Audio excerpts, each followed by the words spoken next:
ในวันที่ 30 พฤษภาคม 2025 คณะพรรครากฐานกลุ่มช่วยสหกรณ์ได้จัดกองประชุมสรุปตีราคาการเคลื่อนไหว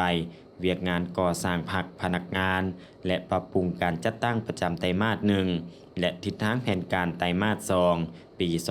2025 โดยการเป็นประธานของสหายบุญประเสริฐศรีกุลบุตรกรรมการพรรคกระทรวงเลขาคณะพรรครากฐานกรมหัวหน้ากรมช่วยสหกรณ์มีคณะพรรครากฐานกรมคณะหน่วยพรรคที่ขึ้นกับและสมาชิกพรรคภายในกรมเข้าร่วมในกองประชุมสหายสุพันธ์วีระวงศ์ประธานกวดกาคณะพรรครากฐานของหัวหน้ากรมช่วยสหกรณ์ได้ผ่านบทสรุปการเคลื่อนไหวเวียกงานก่อสร้างพรรคพนักงานประจำไตรมาส 1 และทิศทางแผนการไตรมาส 2 ปี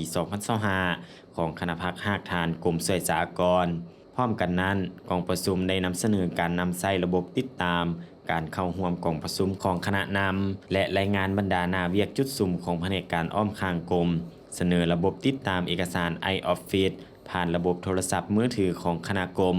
คณะแผนกขณะเดียวกันนั้นสมาชิกพรรคยังได้ประกอบความคิดเห็นต่อบทสรุปและบทนำเสนอที่เกี่ยวข้องเพื่อปรับปรุงแก้ไขปัญหาข้อคงค้างในต่อหน้าให้มีประสิทธิภาพขึ้นกว่าเก่ากองประชุมในครั้งนี้ยังได้มอบใบยั่งยืนหน่วยพรรคปลอดภัยเข้มแข็งนักแน่นให้8หน่วยพรรคที่ขึ้นกับคณะพรรครากฐานกรมช่วยสหกรณ์ประจำปี 2024 พร้อมทั้งผ่านมติตกลงหับรองคณะหน่วยพรรคขึ้นกับคณะพรรครากฐานกรมช่วยสหกรณ์และประกาศการยกย้ายแต่งตั้งพนักงานรับหน้าที่ใหม่อยู่กรมช่วยสหกรณ์โอกาสนี้สหายบุญประเสริฐศรีกุลบุตรได้แสดงความสมเสยต่อผลสำเร็จที่คณะหน่วยพรรคญาติมาได้ก็คือการได้รับรองเป็นหน่วยพรรคปลอดภัยเข้มแข็งนักแน่นพร้อมทั้งชี้นำคณะหน่วยพรรคและสมาชิกพรรคในการกะเกียมแผนดำเนินงานรับใช้กองประชุม3ขั้นแผนพัฒนาแขนงช่วยสหกรณ์ในต่อหน้า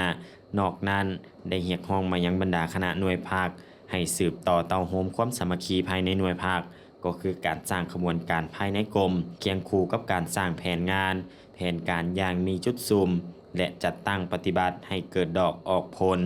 ตามแนวทางนโยบายของพรรครัฐวางออก